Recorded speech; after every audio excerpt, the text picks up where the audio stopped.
Hello दोस्तों, आप सभी लोगों का स्वागत है हमारे YouTube चैनल कविंदर भैया पर। आज हम लोग कक्षा 8 का हमारा इतिहास और नागरिक जीवन यूपी बोर्ड का पार्ट 3 देखेंगे, जिसका नाम है भारत में कंपनी राज्य का विस्तार। इस वीडियो में प्रश्नोत्तर को देखेंगे।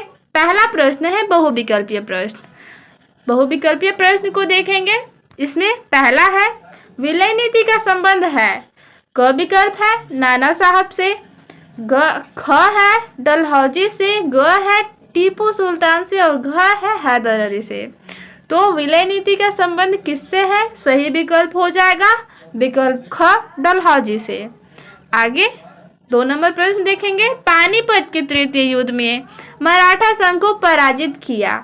क विकल्प है अहमद शाह अब्दाली ने, ख है नादिर शाह ने और ग है शाह शुजा ने और घ है जमाल खान ने। तो पानीपत के तृतीय युद्ध में मराठा संघ को किसने पराजित किया? अहमद शाह अब्दाली ने। आगे 2 नंबर प्रश्न देखेंगे।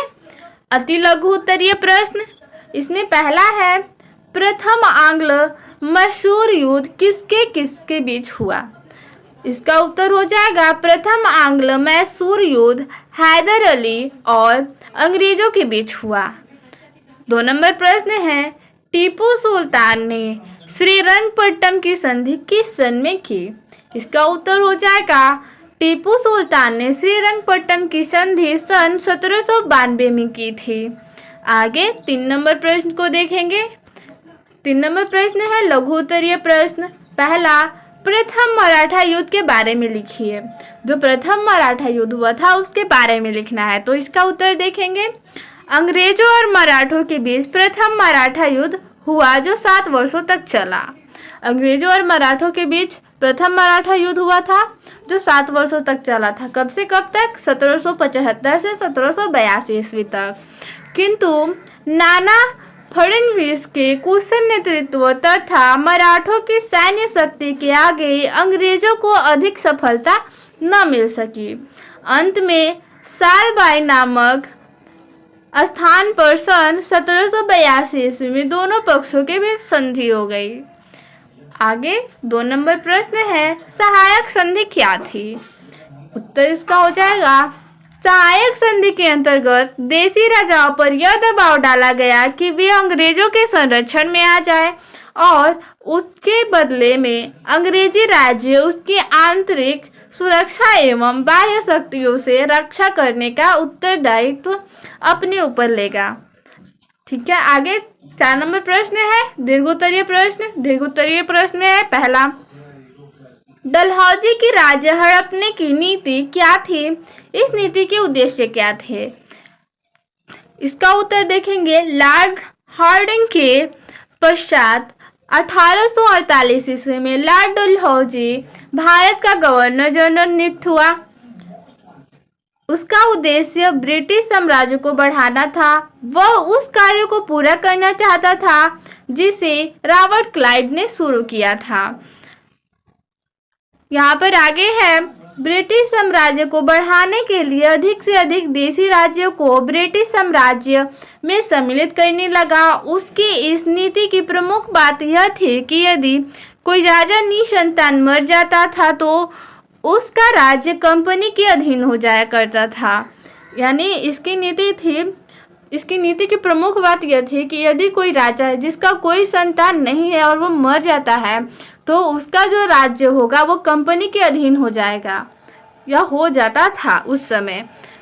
अगर उसका कोई संतान होता तो उसके संतान को उसका राज्य मिलता, लेकिन उसका कोई संतान नहीं है तो वो उसका पूरा राज्य क्या होगा? कंपनी के अधीन हो जाया करता था। आगे देखेंगे, यद्यपि गोद लेने की स्वीकृति भी दी गई थी परंतु इसमें भी शर्त यह थी कि बिना कंपनी सरकार की पूर्व स्वीकृति के गोद नहीं लिया जा सकता था।